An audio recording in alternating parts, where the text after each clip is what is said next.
तो आदाब, नमस्कार, गुड इवनिंग, सत श्री अकाल। एक बार फिर आप तमाम लोगों का स्वागत है क्राइम तक की कहानी के इस एपिसोड में। उम्मीद है पूरी फैमिली अच्छी होगी। थोड़ी सी तबीयत कल से आज बेटर है, हालांकि पूरी तरह से अभी ठीक नहीं है। लेकिन आप लोगों की तमाम दुआएं, शुक्रिया। बहुत सारे मेल भी पढ़े मैंने, तो ख्याल भी रख रहा हूँ पूरा।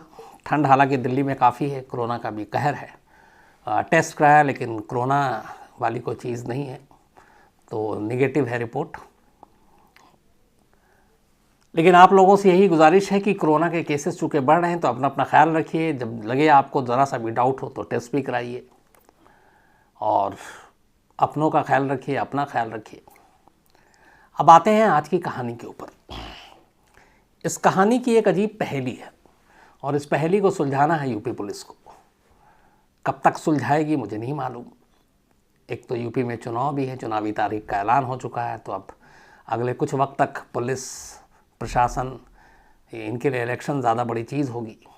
हालांकि एक और भी है कि चुनाव के दौरान नामालूम, ये आंकड़े कहते हैं, डेटा कहता है, क्राइम कम हो जाता है। फिर दूसरे तरीके का क्राइम होता है, इलेक्शन से रिलेटेड क्राइम, और बाकी जो आम क्राइम है वो गिर जाता है। अब ऐसा क्यों होता है इसके बारे में कभी खुलकर आपसे तसल्ली से डिटेल में बात करूंगा पूरे डेटा के साथ। आज की कहानी जो मैंने कहा है कि उसमें एक अजीब पहेली है और ये पहेली बाद में आएगी। कहानी कानपुर के एक शख्स की है जिसका नाम है सुलभ। सुलभ का अपना एक क्रॉकरी का बिजनेस है। 2008 में अंजना नाम की एक लड़की से उसकी शादी होती है। दोनों ने लव मैरिज की थी, क्योंकि दोनों की मुलाकात होती है, बात होती है, फिर प्यार होता है, फिर शादी होती है। शादी के करीब 12 साल गुजर जाते हैं, ज़िंदगी ठीक ठाक चल रही है। इस दौरान में इन दोनों को 2 बच्चे होते हैं, दोनों बेटे। एक की उम्र इस वक्त हो गई है 11 साल, उसका नाम है आयान, और दूसरा है नभ, जिसकी उम्र है 5 साल। तो सुलभ, उसकी पत्नी अंजना, दोनों बच्चे, परिवार खुश, काम धंधा भी ठीक, ज़िंदगी बिल्कुल आसान और अच्छी चल रही थी। लेकिन फिर अचानक इस परिवार पे एक तूफान टूटता है। 22 दिसंबर 2021, यानी कि अभी पिछले महीने की बात है। 22 दिसंबर 2021 की रात अंजना अचानक घर से गायब हो जाती है। अब अंजना गायब हो गई और ये पहली बार हुआ शादी के 12 साल में। इससे पहले कभी ऐसा हुआ नहीं कि अंजना लड़कर झगड़कर गुस्से में कहीं गई हो। दोनों ने लव मैरिज किया था, इसलिए परिवार वाले भी मानते थे कि दोनों बहुत खुश हैं। अब अंजना गायब हो गई। 22 का 23 दिसंबर हो जाता है। 23 दिसंबर की सुबह तक पता चलता है अंजना के घर वालों को भी कि अंजना गायब है। वो लोग भी परेशान होते हैं। इसके बाद अंजना की एक बहन है बबली, उसे कुछ शक होता है और वो एक पुलिस स्टेशन है नज़ीराबाद कानपुर में, वो वहाँ जाती है और अपनी बहन की गुमशुदगी की रिपोर्ट लिखाती है। पुलिस वाले पूछते हैं क्या हुआ। उसने कहा मेरी बहन 22 दिसंबर की रात से गायब है। तो हमारे यहाँ जो ढर्रा है रवैया, आमतौर पे पुलिस का ऐसी गुमशुदगी के केस में शुरुआत में उतना सीरियसली लेते नहीं हैं, बड़ा लाइटली लेते हैं। अरे कोई बात नहीं, आ जाएंगी, गुस्से में गई होगी, कुछ हो गया होगा, किसी से मिलने चली गई होगी, दोस्त के पास गई होगी, यही कह के पुलिस टरका देती है। और ये एक स्टेट नहीं, पूरे देश का हाल है। तो कुछ ऐसा ही रवैया अपनाया पुलिस ने, कानपुर पुलिस ने, और बबली को भी ये कहकर कि कहीं नहीं गई होगी, समझदार है, पढ़ी लिखी है, लौट आएगी। और अभी रात को ही तो गई है, कितना टाइम हुआ है। खैर, बबली वापस आ जाती है, लेकिन वो अपनी कंप्लेंट की कॉपी दे देती है। इस दौरान में सुलभ को पता चलता है कि उसके घर वाले भी परेशान हैं, पुलिस में रिपोर्ट लिखाई है। तो अब सुलभ भी पुलिस स्टेशन पहुंचता है और अपनी पत्नी की गुमशुदगी की रिपोर्ट लिखाता है, क्योंकि अब तक करीब 20 घंटे गुजर चुके थे और अंजना का कोई पता नहीं। मोबाइल भी घर पे ही था। तमाम दोस्तों, जानने वालों से पूछ लिया, कोई जानकारी नहीं मिली। तो अब सुलभ ने भी पुलिस में रिपोर्ट लिखा दी। अब रिपोर्ट तो लिखा दी, लेकिन अंजना का कोई सुराग नहीं। दिन बीतते जा रहे हैं। अंजना के घर वाले, ख़ासतौर पर उसकी बहन, ये लोग अब परेशान। वो बार बार पुलिस स्टेशन जाएं और कहें कि आप रिपोर्ट लिख के कार्रवाई कीजिए, आप ढूंढिए। बल्कि उन्हें तो ये डाउट, उन्होंने शक जताया कि हो सकता है, मुझे ऐसा लग रहा है कि अंजना का कत्ल हो गया है। अब पुलिस रीज़न पूछे तो वो कुछ बताए नहीं, लेकिन कहें कि मुझे डाउट है। लेकिन पुलिस हाथ पर हाथ धरे बैठी हुई है। इस बात से नाराज़ बबली और उसके घर वालों ने, जब हफ्ता बीत गया, अंजना का कोई सुराग नहीं मिला, तो लोगों ने पुलिस स्टेशन का घेराव कर दिया। और कहा कि पुलिस अपना काम ईमानदारी से नहीं कर रही है, हमारी बहन को नहीं ढूंढ रही है, हमारी बहन के साथ कुछ हो सकता है। तब जब घेराव किया तो पुलिस वाले दबाव में आए, मजबूरन उन्होंने फिर रिपोर्ट लिखी। रिपोर्ट लिखने के बाद अब कागजी कार्रवाई शुरू हुई अंजना को ढूंढने का, लेकिन ये कार्रवाई भी हल्की फुल्की थी, चलताऊ थी, टालू थी। पुलिस ईमानदारी से अब तक अपना काम नहीं कर रही थी। अब लगभग अंजना को गायब हुए 10-12 दिन हो चुके थे और अंजना का कोई सुराग नहीं मिल रहा था। बार बार घर वाले पुलिस स्टेशन जाते, पुलिस स्टेशन में उनको भरोसा दिया जाता, फिर वो लौट जाते कि हम ढूंढ रहे हैं, कार्रवाई कर रहे हैं, पर कोई कार्रवाई नहीं। कायदे से और हकीकत में कानपुर पुलिस ने ईमानदारी से काम ही नहीं किया अपना। इसी के बाद अचानक 7 जनवरी की तारीख आ जाती है, 7 जैन, यानी कि अंजना को गायब हुए करीब 16 दिन हो गए थे। 16वें दिन कानपुर पुलिस को खबर मिलती है कि कानपुर में ही एक नदी है, जिससे एक नहर बल्कि कहे, पनकी नहर, PANKI। तो कुछ लोग फ़ोन करते हैं पुलिस को 100 नंबर पे, वहाँ से पुलिस स्टेशन में रिपोर्ट आती है। पता चलता है कि पनकी नहर के किनारे एक महिला की लाश पड़ी हुई है। पुलिस की टीम फ़ौरन खबर मिलते ही पहुँचती है। लाश बेहद पुरानी थी, फूली हुई थी, सड़ गल चुकी थी। देख के लग रहा था कि ये 10-15 दिन पुरानी लाश होगी। अब पुलिस उस लाश को ले जाती है पोस्टमार्टम के लिए। इस दौरान में अंजना अभी तक गुम थी। अब पुलिस गुमशुदगी की जो लिस्ट है उसको निकालती है, तो उस वक्त ताज़ा अंजना का मामला था। तो पुलिस जो है वो अंजना के घर वालों को खबर करती है कि एक लाश मिली, आप आकर शिनाख्त कर लीजिए। अंजना की बहन बबली और बाकी लोग पहुंचते हैं मोर्चरी। वहाँ जाकर देखते हैं, बबली लाश को पहचान लेती है, रोने लगती है, कहती है मेरी बहन अंजना की लाश। पुलिस भी अब मुतमईन हो गई। अब इसके बाद पुलिस उस गुमशुदगी के केस को 302 में बदल देती है और कत्ल का मामला दर्ज करती है। अब इसके बाद तफ्तीश करती है तो पुलिस को पहला शक अंजना के पति सुलभ पे ही जाता है। बबली और मतलब कि अंजना के घर वाले, मायके वाले, वो भी सुलभ की ही तरफ उंगली उठा रहे थे।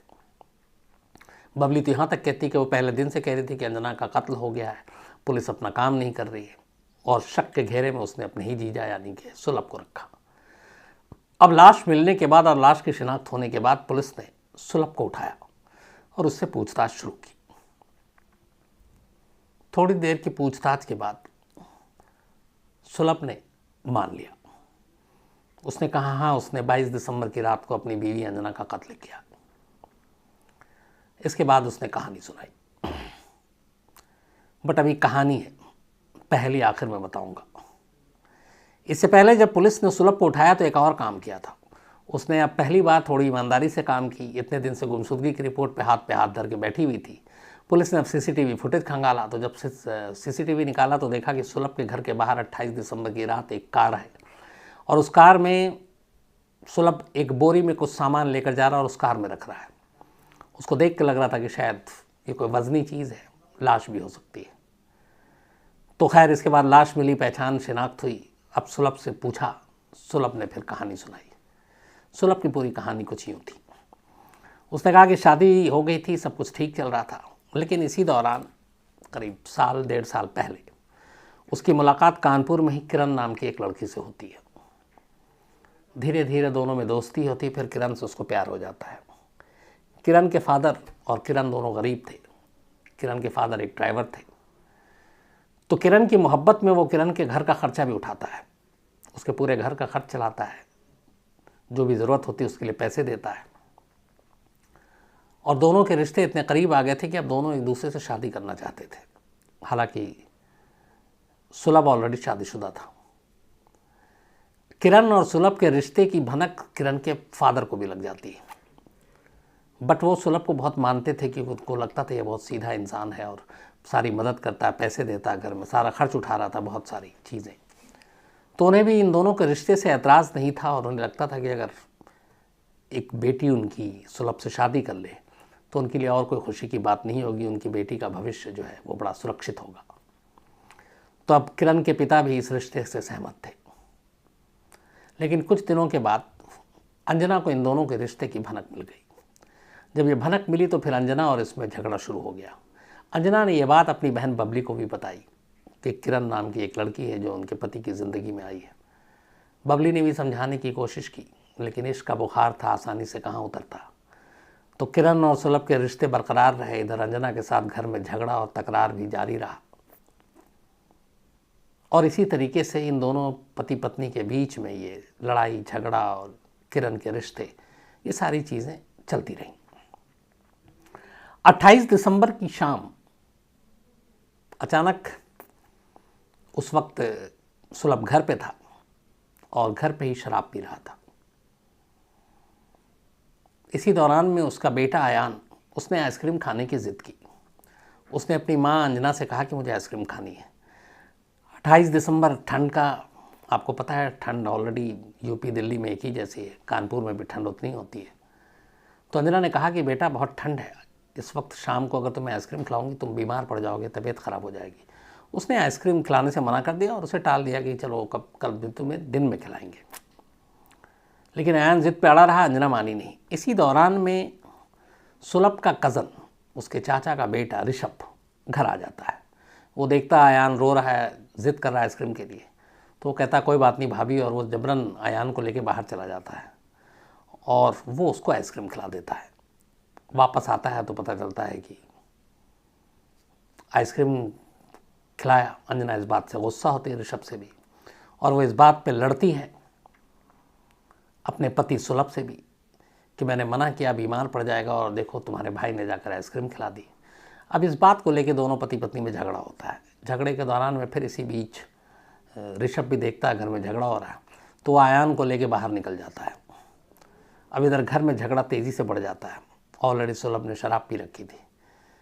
इस दौरान में वो अंजना पे हाथ उठा देता है। अंजना भी पलट कर सुलभ का कॉलर पकड़ लेती है। इस बात से सुलभ को और गुस्सा आता है। इसके बाद वो अंजना के दुपट्टे से ही उसका गला घोंट देता है गुस्से में, और जब तक उसका गुस्सा शांत होता तब तक अंजना की जान जा चुकी थी। सुलभ ने अपने हाथों से ही अंजना का गला घोंटकर उसका कत्ल कर दिया। इसके बाद उसे एहसास हुआ कि उसने क्या किया, लेकिन अब तक देर हो चुकी थी। इसके बाद वो घबराया हुआ अंजना की लाश को एक बोरी में रखता है, बोरी को कार में डालता है और सीधे पहुंच जाता है अपनी गर्लफ्रेंड किरण के घर पर। उस वक्त किरण घर पे थी, उसके पिता घर पर थे। वहाँ जाने के बाद वो ऋषभ को फ़ोन करता और अपने पास बुलाता है। ऋषभ भी अब किरण के घर आ जाता, फिर वो सारी बात बताता है कि उसके हाथों ये हो गया। अब होने को सब कुछ हो चुका। अब कहता है कि हमें लाश को ठिकाने लगाना और छुपाना है। तो सबसे पहले अंजना की शिनाख्त मिटानी थी। अब ये लोग किरण के घर में ही पेट्रोल लाकर और वो उसकी चेहरे वहरे को जलाने की कोशिश करते हैं, लेकिन थोड़ा सा ही आग लगाई थी कि बहुत तेज़ धुआं हुआ, वो घबरा गए। उन्होंने फ़ौरन कपड़ा वपड़ा डालकर फिर बॉडी की आग को बुझा दिया। उन्हें लगा कि अगर लाश जलाएंगे तो आस पड़ोस के लोग चौकन्ने हो जाएंगे, धुआं तेज़ी से उठेगा। फिर उन्होंने लाश के कुछ तेज़धार चाकुओं से उसकी शिनाख्त मिटाने की कोशिश की। कमरे में खून भी फैला हुआ था। फिर ये सारी चीज़ें करने के बाद उन्हें लगा कि बड़ा मुश्किल है। फिर उन्होंने लाश को बोरी में पैक किया और एक दूसरी गाड़ी में, जो ऋषभ की गाड़ी थी, उसमें देर रात इन्होंने लाश रखी और लाश को रखने के बाद वहाँ से निकल गए और कुछ दूर पर एक नदी है, वहाँ पांडू नदी, ले जाकर उस पांडू नदी में अंजना की लाश फेंक दी। लाश फेंकने के बाद ये वापस आते हैं, दोनों गाड़ियों को धुलते हैं क्योंकि उसमें खून के निशान थे, सारे कपड़े वपड़े हटाते हैं। अच्छा, अंजना की लाश फेंकने से पहले उसके सारे कपड़े वपड़े भी उन्होंने बदल दिए, हटा दिए, ताकि उसकी शिनाख्त ना हो। कमरे में लाश को बर्बाद करने की वजह से जो खून वून के छींटे थे उन्होंने सारा साफ़ किया। इवन किरण के घर की पुताई भी करा दी ताकि दीवार वार पे जो धब्बे हैं वो सब हट जाए। और उन्हें लगा कि अब अंजना की लाश की शिनाख्त नहीं होगी, नदी में फेंक दी है, मगरमच्छ खा जाएगा या बहकर लाश कहीं दूर चली जाएगी, ये सोचकर चले आए। 16 दिन तक लाश इधर उधर रही भी। 16वें दिन 7 जनवरी को ये लाश मिली। तो अब लाश मिल गई थी। इधर पुलिस ने उन सब के नाखून के अंदर से भी बहुत सारे सैंपल लिए। गाड़ी हालांकि उन्होंने धो दी थी, लेकिन वहाँ से भी फॉरेंसिक एक्सपर्ट ने सैंपल उठाए। तो सारी चीज़ों को मिलान कराया और इसके बाद 7 जनवरी को जब लाश मिली, बबली ने शिनाख्त कर ली, तो फिर क्लियर हो गया कि अंजना की लाश। पोस्टमार्टम के बाद लाश घर वालों को सौंप दी गई। घर वालों को सौंपने के बाद अब अंजना का अंतिम संस्कार होना था। उसका पति सुलभ पुलिस की कस्टडी में था, लेकिन अंतिम संस्कार था और वो पति था, तो पुलिस की कस्टडी में उसे शमशान ले जाया गया। चूँकि लाश 15 दिन पुरानी थी, फूल गई थी, सड़ी गली थी, तो उसे पोस्टमार्टम के बाद एक प्लास्टिक के बैग में पैक करके दिया गया था। लाश को शमशान ले जाया गया, चिता पर लेटाई गई। अब मुखाग्नि देने का काम, चूँकि पति के ऊपर ही अपनी पत्नी के कत्ल का इल्ज़ाम था, तो वो अपना हक खो चुका था अपनी पत्नी को आग देने का। तो ये तय हुआ कि मुखाग्नि अंजना का बेटा देगा, यानी आयान, जिसकी उम्र सिर्फ 11 साल। आयान को चिता के करीब लाया गया। आग देने से पहले आयान को आखिरी बार अपनी माँ का चेहरा देखना था, वो दिखाया गया। लेकिन जैसे ही आयान ने अपनी माँ का चेहरा देखा, उसने वहीं पे बोला कि ये मेरी माँ नहीं है। लोगों को लगा कि बच्चा है, एक तो लाश 15 दिन पुरानी है, बदल गई है, थोड़ी फूल गई है, तो उससे कहा गया कि बेटा इस तरीके से लाश बदल जाती। उसने कहा नहीं, मैं अपनी माँ को बहुत अच्छी तरीके से जानता हूँ। मैं अपने माँ के नक्शे को, अपने माँ के रंग को, आँखों को, नाक को, होंठ को, कानों को, बोला ये कहीं से मेरी माँ है ही नहीं। अब जब उसने कई बार ये बात कही तो लोगों को लगा कि कुछ तो गड़बड़ है, और उसने न सिर्फ ये कहा कि ये मेरी माँ नहीं है, बल्कि उसने कहा कि मैं मुखाग्नि नहीं दूंगा, क्योंकि मैं किसी और की माँ को क्यों दूं, और ये मेरी माँ नहीं है। अब जब उसने बहुत इस तरह से बात की तो लोगों को भी फिर शक हुआ। पुलिस तो थी ही, अब पुलिस के सामने भी अजीब उलझन आ गई कि ये क्या है। जिस अंजना की बहन बबली ने लाश की शिनाख्त की, उसको अंजना का बेटा ही मानने से इनकार क्यों कर रहा है। खैर उस वक्त अब हालात ऐसे हो गए थे, लेकिन फिर भी आयान को समझाया घर के बुजुर्गों ने कि बेटा ऐसा नहीं है, तुम एक काम करो, तुम दो। और बड़ी मुश्किल से मना कर, समझा कर उस लाश का अंतिम संस्कार किया गया। हालांकि उस लाश के डीएनए सैंपल पुलिस ने पहले से ही कलेक्ट कर लिए थे। अब लाश का अंतिम संस्कार हो गया, लेकिन शमशान में उठी बात आयान की हर एक के कानों तक पहुंच चुकी थी, पुलिस तक भी पहुंची।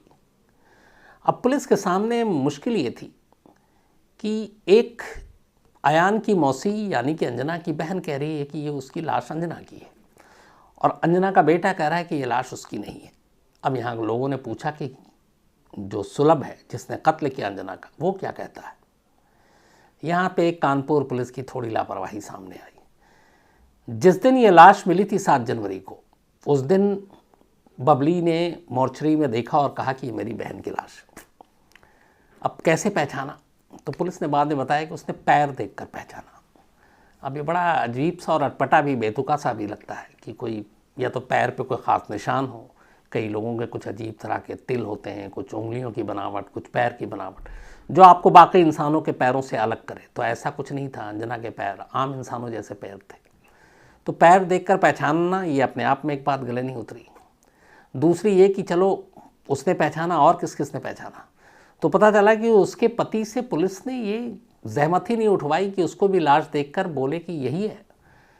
यानी जिसके ऊपर कत्ल का इल्ज़ाम था, उस सुलभ जो पुलिस की कस्टडी में था, पुलिस उसको मोर्चरी नहीं ले गई, उससे लाश की शिनाख्त नहीं करवाई। क्यों?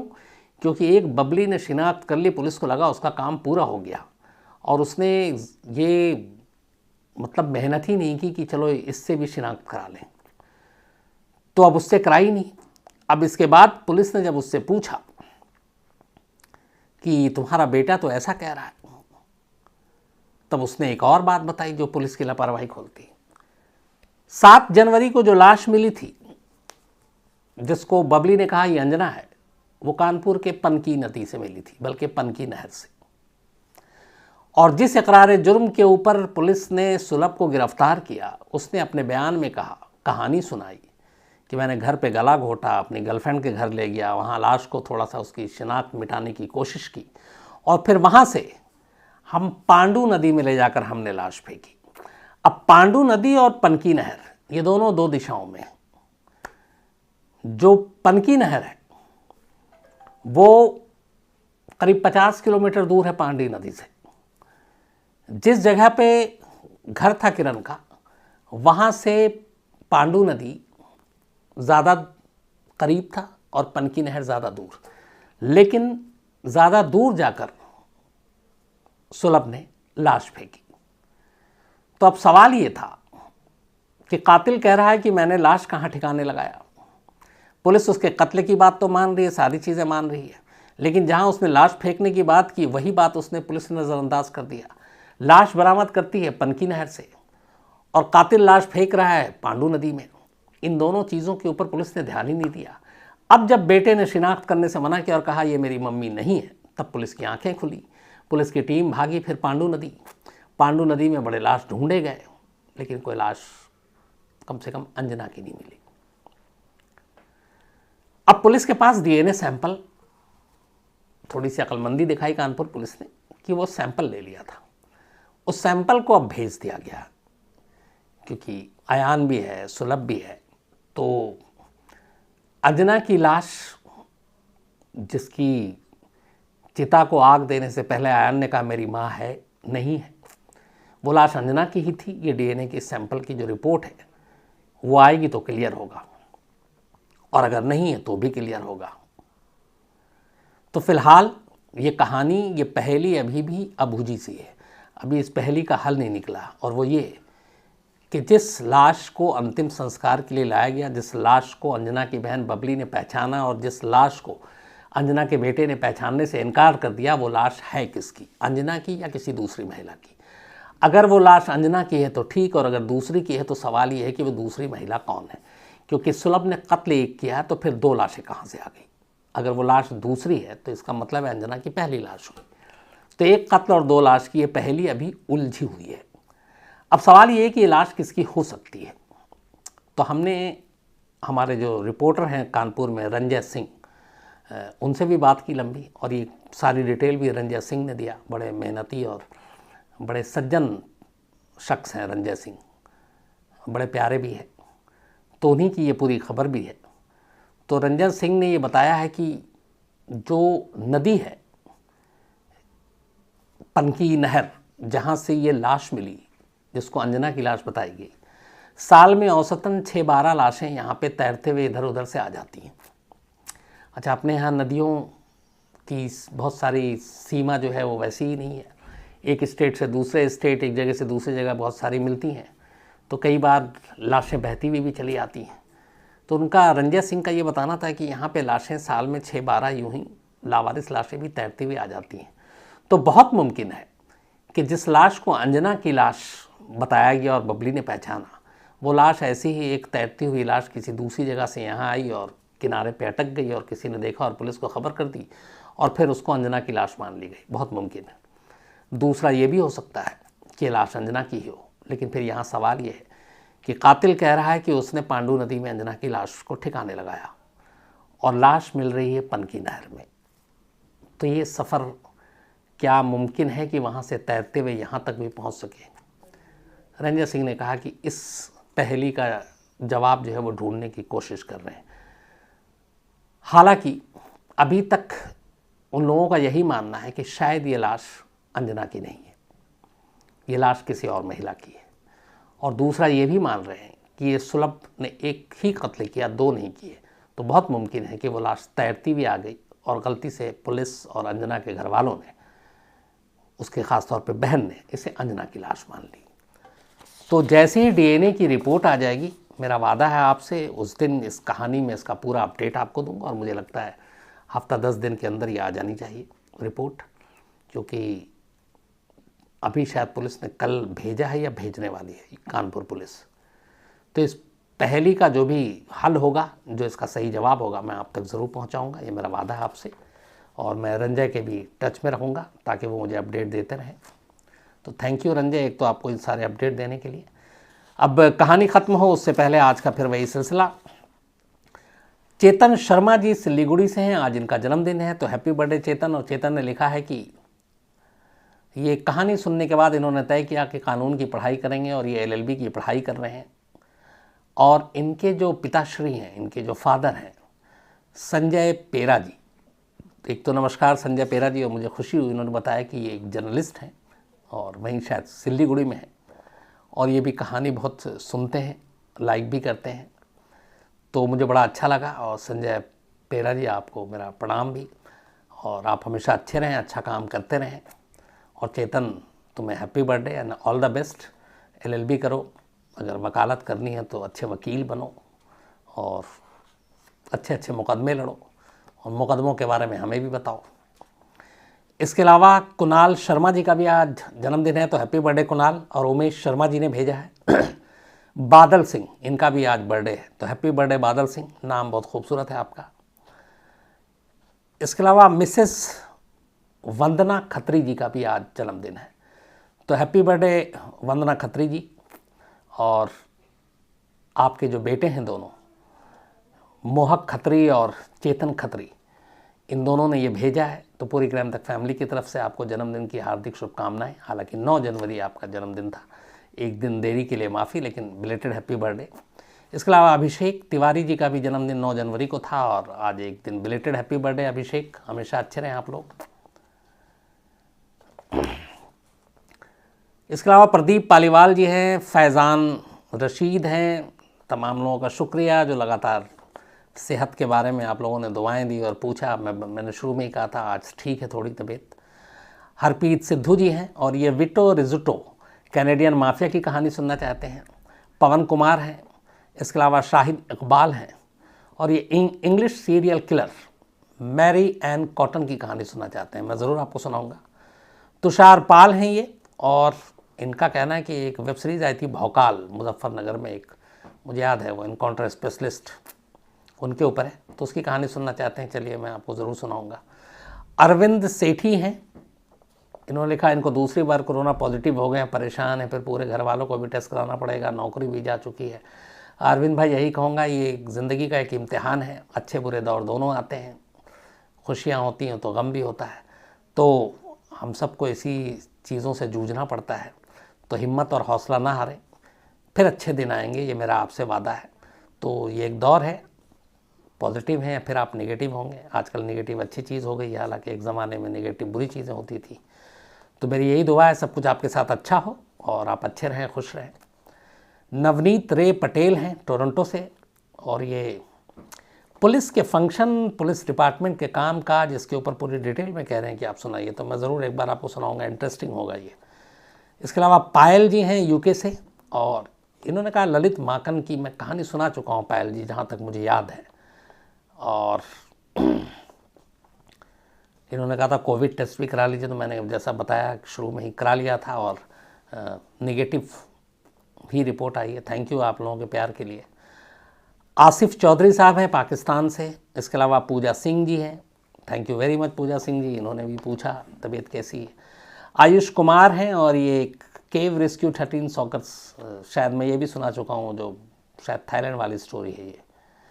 अशोक डूडी बिश्नोई जी हैं, अशोक कुमार हैं, गुस्से में इन्होंने मेल लिखा है कि कब से आपको कह रहा हूँ कैलाश पर्वत की कहानी सुनना चाहते हैं। अशोक जी, बारी आएगी पक्का, कई चीज़ें होती हैं, कई बार टल जाती हैं, लेकिन आपसे वादा है जल्दी सुनाऊंगा। इसके अलावा ज्योति जी हैं, चिराग वोहरा हैं, और सूरज कुमार जी हैं। आप तमाम लोग का शुक्रिया, और तमाम मेल का शुक्रिया। जो कहानी लिखी है वो भी आपकी फरमाइश जल्दी पूरी होगी। तो आज कहानी में इतना ही, अब आपसे मुलाकात होगी कल रात 9 बजे किसी नई कहानी के साथ। तब तक अपना ख्याल रखिएगा। Thank you very much. तो आदाब, नमस्कार, गुड इवनिंग, सत श्री अकाल। एक बार फिर आप तमाम लोगों का स्वागत है क्राइम तक की कहानी के इस एपिसोड में। उम्मीद है पूरी फैमिली अच्छी होगी, अपना ख्याल रख रही होगी। कल एक बड़ा नज़दीकी मुकाबला था, KKR और राजस्थान रॉयल्स का, बहुत ही दिलचस्प मैच। 217 रन, बहुत लंबा चौड़ा स्कोर खड़ा किया था राजस्थान रॉयल ने, लेकिन जो दूसरी टीम KKR वहाँ करीब तक भी पहुंची, और एक वक्त ऐसा लग रहा था कि वो मैच जीत जाएगी। आखिरी 2 ओवर में 18-20 रन ही चाहिए थे, लेकिन युजवेंद्र चहल ने शानदार बॉलिंग की और हैट्रिक मारा, और शायद उसी 18वें ओवर में मैच पलट गया था। लेकिन उमेश यादव ने भी गजब की बल्लेबाजी की थी और लगभग जिता दिया था। इसी मैच में बटलर ने इस IPL का दूसरा शतक ठोका, सेंचुरी बनाई। तो इस बार के IPL में नज़दीकी मुकाबले काफ़ी हो रहे हैं, और एक और अच्छी चीज़ है कि हर टीम अगर दो को सिर्फ हटा दूं, दो सबसे मजबूत टीम चेन्नई और मुंबई, तो लगभग हर टीम मैच जीत भी रही है और हार भी रही है। तो इसलिए इस बार प्ले ऑफ जो है काफ़ी नज़दीकी होगा। वन साइडेड नहीं है कि एक टीम लगातार अच्छा खेल रही है और पक्का है उसका प्ले ऑफ, ऐसा नहीं है। तो ये भी अच्छा है, सभी टीम में बराबरी का मुकाबला हो ताकि प्ले ऑफ 2-4 पॉइंट से ही फर्क रह जाए, तो बाकी के भी चांसेस बन सकते हैं। हालांकि अब चेन्नई और मुंबई दोनों के लिए राह बहुत मुश्किल है। एक ने 6 में से 5 मैच गंवाया, एक ही जीती चेन्नई, और मुंबई का तो अभी खाता नहीं खुला, 5 के 5। तब इनको हर मैच शायद जीत जाए, तभी कोई उम्मीद बचती है प्ले ऑफ की, वरना आईपीएल का इनका सफर लगभग आधे सफर में ही खत्म माना जाएगा। अब आते हैं आज की अपनी कहानी के ऊपर। बात 2019 की है। फरवरी का महीना था, 27 फरवरी। दिल्ली में अच्छी खासी सर्दी तब भी थी। हालांकि फरवरी के बाद और मार्च के बाद थोड़ा सा मौसम का मिजाज बदलता है, लेकिन फरवरी आखिर में भी मौसम ठीक ठाक था और सब कुछ ठीक। लेकिन दोपहर का वक्त का गुनगुनी धूप थी। करीब 3:30 बजे का वक्त था। दिल्ली के सरिता विहार पुलिस स्टेशन में एक कॉल आता है। कोई शख्स पुलिस को बताता है कि सरिता विहार के पास रेलवे ट्रैक पर एक लाश पड़ी है। लाश किसी लड़की की है। अब दिल्ली में लड़की की लाश, दिल्ली की विमेन सेफ्टी को लेकर हम वैसी बातें करते रहते हैं। पुलिस की टीम फौरन हरकत में आती है, सरिता विहार के उस रेलवे ट्रैक पर पहुंचती है।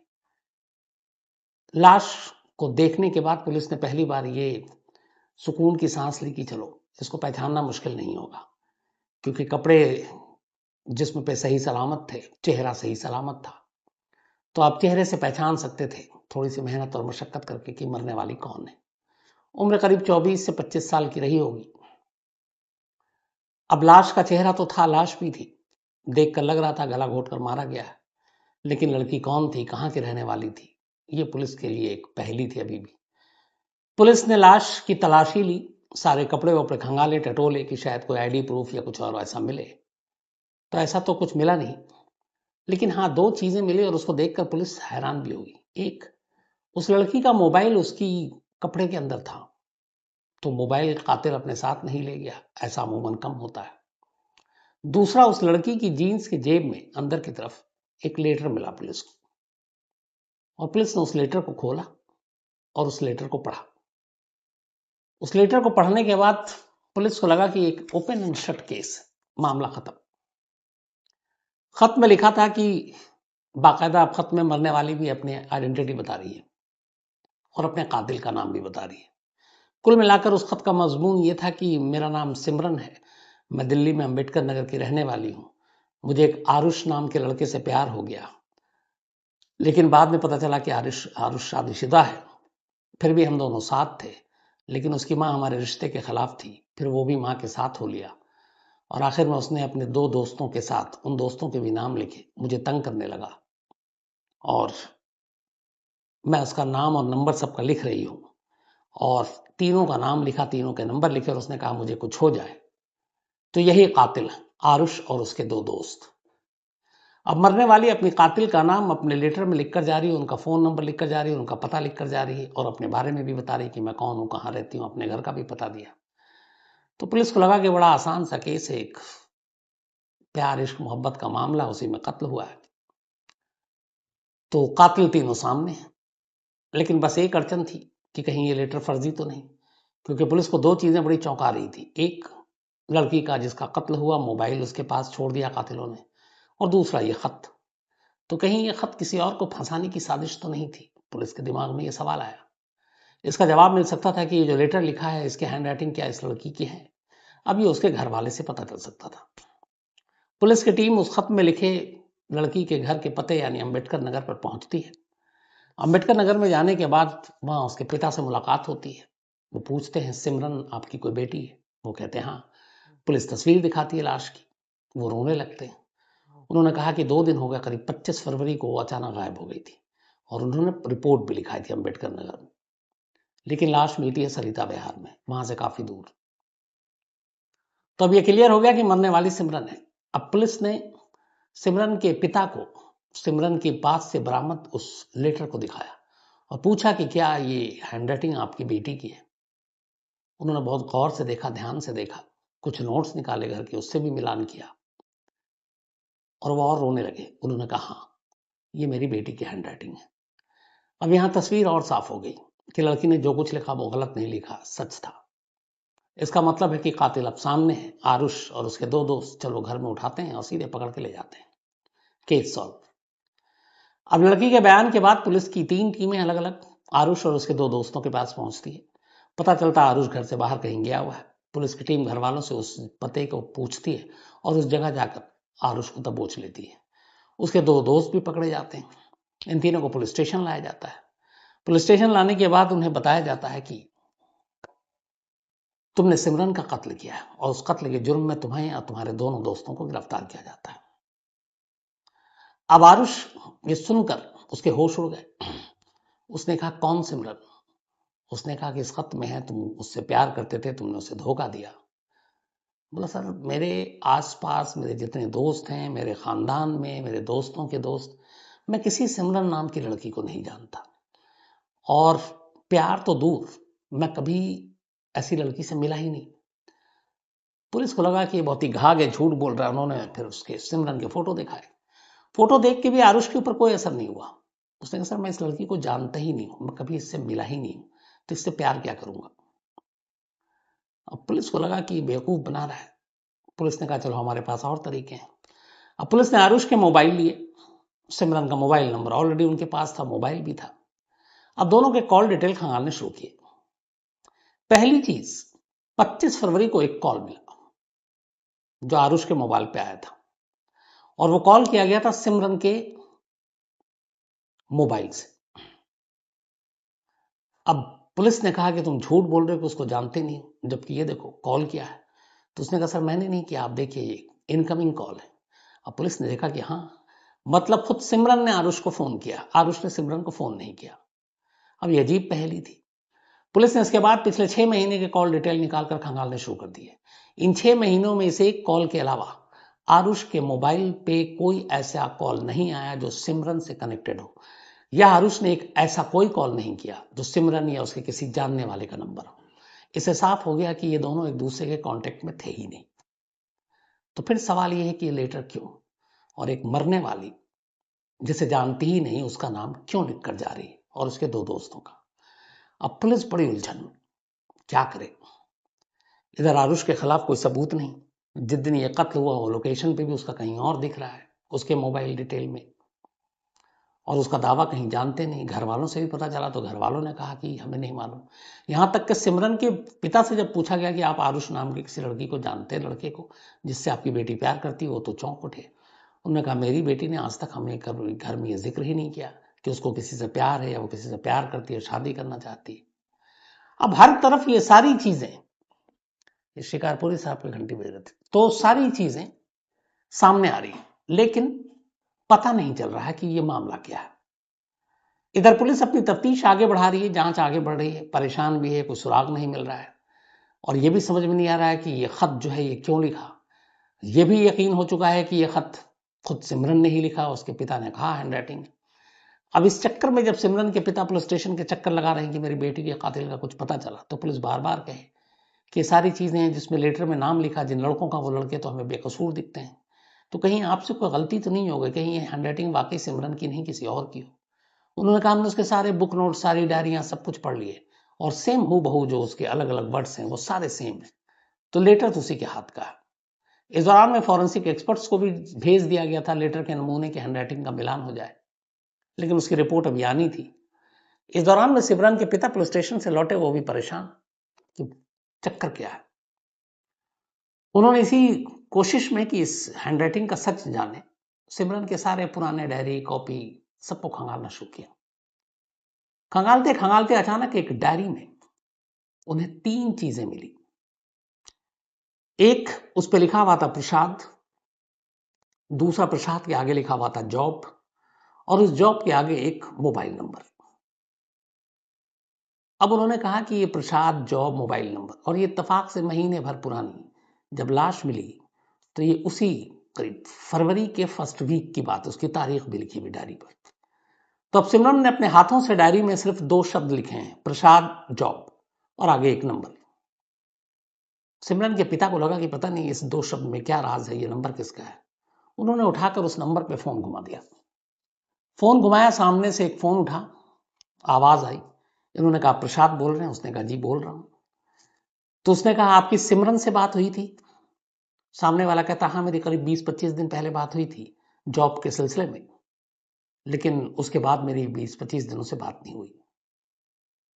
पिता ने फ़ोन रख दिया, लेकिन वो जो कुछ सेकंड बात की, पिता के दिमाग में एक बात आ गई कि सामने वाला जो बात कर रहा था, ये पता नहीं इसकी आवाज़ में बेहद घबराहट थी, कुछ सहमा हुआ, डरा हुआ लग रहा था अचानक सिमरन का नाम सुनते ही।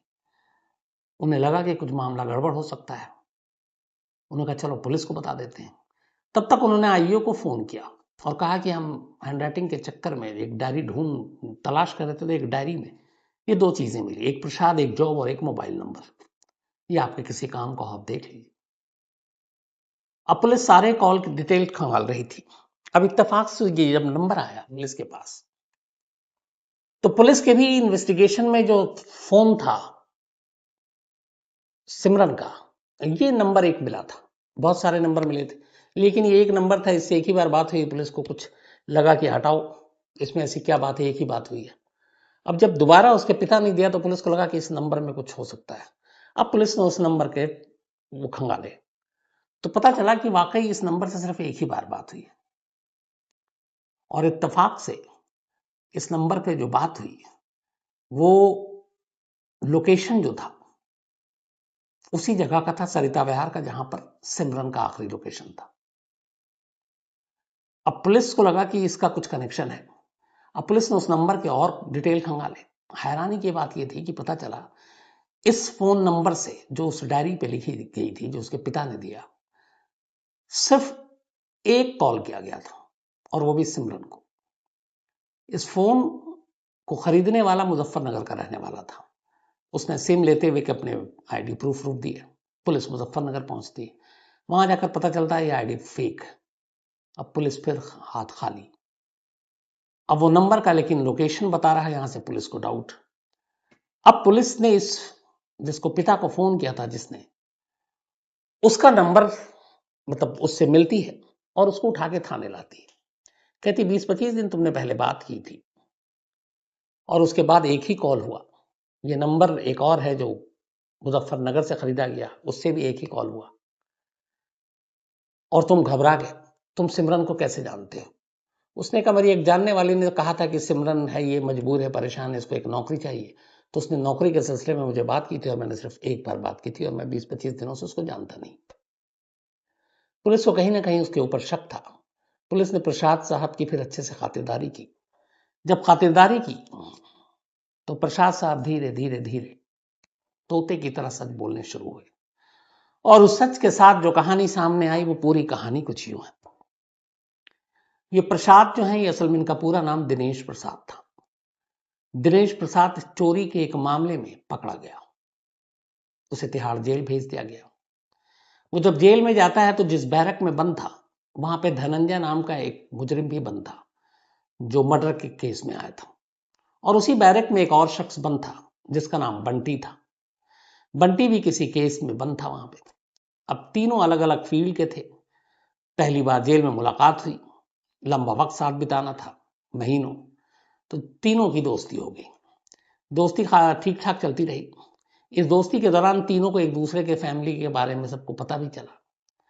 पर इसी दौरान बीच में धनंजय और प्रसाद की बंटी से लड़ाई हो गई, और लड़ाई दुश्मनी की हद तक चली गई जेल में। इसी दौरान उसके बाद यूं हुआ कि दोनों को जमानत मिल गई। बंटी को छोड़कर धनंजय और प्रसाद जमानत पर बाहर आ गए। बंटी अभी भी जेल में है। अभी बाहर आने के बाद भी दोनों साथ रहने लगे, धनंजय और प्रसाद। दोस्ती गाढ़ी हो गई थी। उसका इन्होंने प्लान करना शुरू किया। बंटी से एक तो लड़ाई हुई, दुश्मनी निकालनी है। दूसरा, दोस्ती के दौरान जेल में बंटी ने बताया था कि बाहर में उसकी एक फैमिली है, उसका एक भाई है, और एक उसका प्राइम लोकेशन पे 200 गज का प्लॉट है, उसकी कीमत बहुत ज्यादा है। अब एक तरफ दुश्मनी, दूसरी तरफ 200 गज की एक जमीन का टुकड़ा। दोनों जेल से बाहर आए, कुछ पैसे कमाना चाहते थे, तो उन्होंने तय किया कि हम क्यों ना बंटी के भाई को किसी कत्ल के जुर्म में जेल करवा दें। और जैसे ही वो जेल जाएगा तो बंटी तो पहले से जेल में है, अब उसका भाई भी जेल चला जाएगा, तो उस प्लॉट पे हम आसानी से कब्जा कर लेंगे और इन दोनों के जेल से बाहर निकलने से पहले हम उसको बेचकर हम लोग भी निकल लेंगे। तय हुआ ये करते हैं। अब इत्तेफाक से बंटी के भाई का नाम था आरुष, वही आरुष जिसका नाम सिमरन ने अपने खत में लिखा था। अब तय हुआ कि बंटी के भाई को फंसाना है, वो भी कत्ल के जुर्म में, तो कत्ल तो करना पड़ेगा। तो कत्ल किसका करें? अब किसका करें सोचते सोचते उन्होंने कहा कि किसी मेल का करते हैं तो कुछ मुश्किल भी आ सकती है, वो विरोध भी कर सकता है, पता नहीं ताकतवर हुआ तो उल्टा पड़ सकता है। बहुत सोचा, इसके बाद इतनी दिनेश प्रसाद के दिमाग से एक आइडिया निकला। दिनेश प्रसाद एक लड़की को जानता था जो उसकी दोस्त थी, और उससे पहले उसने कई बार कहा था अगर तुम्हारा कहीं कोई जुगाड़ हो तो हमारे जानने वाले कुछ नौकरी दिला दो।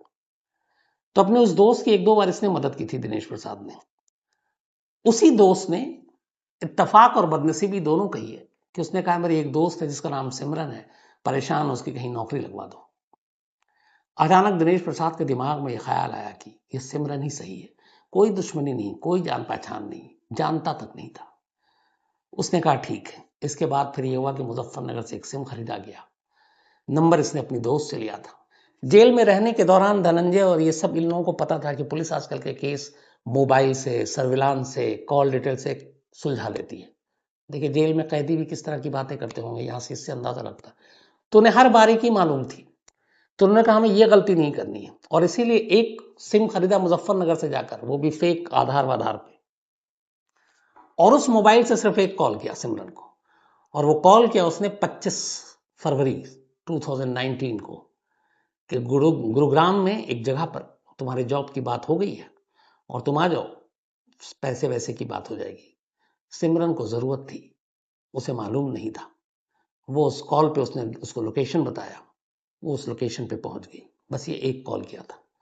वहां पहुंचने के बाद ये अपने दो दोस्तों के साथ कार में था, वो ले गया सरिता विहार में ही एक फ्लैट में। वहां ले जाने के बाद तीनों दोस्तों ने सबसे पहले उसके साथ रेप किया। रेप करने के बाद उन्होंने कहा कि हम तुम्हें मार देंगे, जान बचानी है, और अगर तुमने बाहर जाकर मुंह खोला कि तुम्हारा रेप हुआ है तो फिर मार देंगे। तो तुम एक काम करो, हम तुम्हें छोड़ देंगे, शर्त एक है, तुम एक लेटर लिखो हमारे कहने पर। और उन्होंने गन पॉइंट पे सिमरन से एक लेटर लिखवाया, और उस लेटर में यही लिखवाया कि मैं सिमरन अंबेडकर नगर की, आरुष से मैं प्यार करती थी, उसने मुझे धोखा दिया, वो अपने दो दोस्तों के साथ मिलकर मुझे मार देगा, तो अगर कभी मेरा कत्ल होता है तो इसका कातिल के तौर पर आप आरुष को गिरफ्तार करेंगे। ये खत लिख के वो साइन करती है। उसके बाद वो लोग तीनों, जैसे ही उनके हाथ में खत आता है, उसका गला घोटते हैं। गला घोटने के बाद इनके दो दोस्त और थे, उनसे पहले ही उन्होंने उस दिन एक होंडा सिटी बुक करा रखी थी फुल डे के लिए, और वो होंडा सिटी पे घूम रहे हैं। उस होंडा सिटी के साथ ये लोग फिर रात को पहुंचते हैं, और रात के अंधेरे में सिमरन की लाश को उठाकर उसी होंडा सिटी में रखकर सरिता विहार के पास ले जाकर एक रेलवे के ट्रैक पर फेंक देते हैं। बट उससे पहले वो उसका मोबाइल उसके पास छोड़ते हैं, उस खत को बड़े करीने से और तमीज से उसके कपड़े के अंदर डालते हैं ताकि ये खत कहीं इधर उधर ना हो जाए, क्योंकि उस एक खत के लिए उन्होंने एक जान ले ली थी, और उस लड़की की जान जिनसे उनकी कोई दुश्मनी नहीं थी, कोई जान पहचान पहले से नहीं थी। सिर्फ यह था कि एक बेगुनाह को फंसाना है तो एक मासूम को मारना है, बस इतना ही कनेक्शन था इन दोनों चीजों में। सारी कहानी सामने आ गई। इसके बाद पुलिस ने उन तीनों को, जो इसमें मदद भी किया कत्ल में, गिरफ्तार कर लिया, और इत्तेफाक से ये वापस फिर से उसी तिहाड़ जेल पहुंच गए जिस जेल में बैठकर इन्होंने ये प्लानिंग की थी। तो ये थी कहानी, एक ऐसी कहानी, कई बार यही सोच सोच कर भी अजीब होता है कि बहुत सारे खून और कत्ल ऐसे हो जाते हैं जो होने ही नहीं थे, जो होने ही नहीं चाहिए। बस यूं समझिए कि जैसे कई बार लॉटरी निकलती है, तो कई बार बदकिस्मती की लॉटरी ऐसी होती है कि अब सिमरन का दूर दूर तक इन लोगों से कोई लेना देना नहीं। मजबूरी सिर्फ ये थी कि उसे एक अदद नौकरी चाहिए थी, और उसे एक अदद नौकरी के चक्कर में उसका नाम आ गया, और कातिलों को एक लाश की जरूरत थी, उन्हें एक लाश मिल गई। तो ये थी कहानी। कहानी खत्म करूं उससे पहले अपना सिलसिला। आज हेमंत अजाबे, आज इनका जन्मदिन है, तो हैप्पी बर्थडे हेमंत। योगेश मिगलानी का भी आज जन्मदिन है, हैप्पी बर्थडे योगेश, और राहुल मिगलानी ने भेजा है। इसके अलावा एहतेशाम अंसारी का भी आज जन्मदिन है, हैप्पी बर्थडे एहतेशाम। पिंकी देवी, इनका भी आज बर्थडे है, और हैप्पी बर्थडे पिंकी जी। जानेश्वर पाल जी ने भेजा है, इनके हस्बैंड हैं। इसके अलावा काम्या पांडे, इनका भी आज बर्थडे है, तो हैप्पी बर्थडे काम्या। सुशील पांडे ने भेजा, इनकी बेटियां हैं। विकास यादव का भी आज बर्थडे, हैप्पी बर्थडे विकास यादव साहब, मुझे बड़ी खुशी हुई आपका मेल पढ़कर। विकास यादव के बारे में बता दूं, ये दिल्ली पुलिस में है, हेड कांस्टेबल हैं। और थैंक यू सो मच जो आपने मेल में लिखा है, और पक्का आपसे कभी मुलाकात होगी विकास साहब। मैं भी बस भटकता ही रहता हूँ, इस थाने से उस थाने, तो किसी थाने में आप टकरा ही जाएंगे मुझे। बट एक बार फिर से आपको हैप्पी बर्थडे विकास। प्रकाश कुमार लोहार हैं सऊदी अरब से, इनका भी आज जन्मदिन है, हैप्पी बर्थडे प्रकाश। इसके अलावा सिया कुंवर, इनका भी आज जन्मदिन है, तो हैप्पी बर्थडे सिया। यामू दलामी में भेजा है, ये नेपाल से। इसके अलावा प्रदीप कुमार हैं, हीरोन दत्ता हैं, एक स्टोरी की फरमाइश की है। ललित मने हंड लक्ष्य, नाम ही शायद कुछ गलत लिख दिया है, चलिए ललित उर्फ लक्ष्य हैं ये। और तो thank you so much Lalit भाई मेल लिखने के लिए। अच्छे एक्टर हैं ये, और मुलाकात पक्की होगी। अगली बार जब भी आऊँगा आपको मुंबई ज़रूर बताऊँगा। साथ में नरेश राज भट्टी हैं, एक स्टोरी की फरमाइश की, और ये बल्कि ये कहा है कि एक कोई जोधपुर की स्टोरी सुनाई। बहुत सारे लोगों ने मेल किया है और कहा है कि वो मैंने पहले भी सुना चुका हूँ, अगर ऐसा है तो मुझसे गलती होगी। इसके अलावा श्वेता यादव हैं, अच्छा ये फिल्म सिटी में अब आ गई हैं, और इन्होंने कहा कि अब तो पड़ोस में है तो मुलाकात होगी। पक्का श्वेता, कभी ज़रूर मुलाकात होगी। इसके अलावा सुषमा गोयल हैं, इन्होंने कहा कि कोई नमक हलाल फिल्म देखिए, बल्कि ना कोई नहीं, अमिताभ बच्चन की, उसके कैरेक्टर का नाम भेजा। उन्होंने कहा है सुषमा जी ने कि उसकी शक्ल हूबहू मुझसे मिलती है। कई लोग कहते हैं संजीव कुमार से मिलती है, कुछ लोग कहते हैं अबू सलेम से मिलती है। अच्छा है जितने ज़्यादा लोगों से मिले। इसके अलावा रोशन रे हैं, एक स्टोरी की फरमाइश की है। रोहन नवल हैं, इन्होंने भी कहानी की फरमाइश की है। आदर्श प्रताप सिंह ने एक कहानी की फरमाइश इनकी भी है। दिनेश मौर्य हैं। अकबर अंसारी हैं। इसके अलावा प्रकृति पांडे हैं, निधि सिंह हैं, सुनील सोलंकी हैं, थैंक यू सो मच। जीवा जट हैं, और सतनाम कौर कलेर हैं, एक स्टोरी की फरमाइश की भी, और बहुत सारे और लोगों की भी। तो जल्दी जल्दी सभी फरमाइशें पूरी होंगी। आज कहानी में इतना ही। अब आपसे मुलाकात होगी कल रात 9 बजे किसी नई कहानी के साथ। तब तक अपना ख्याल रखिएगा। Thank you so much.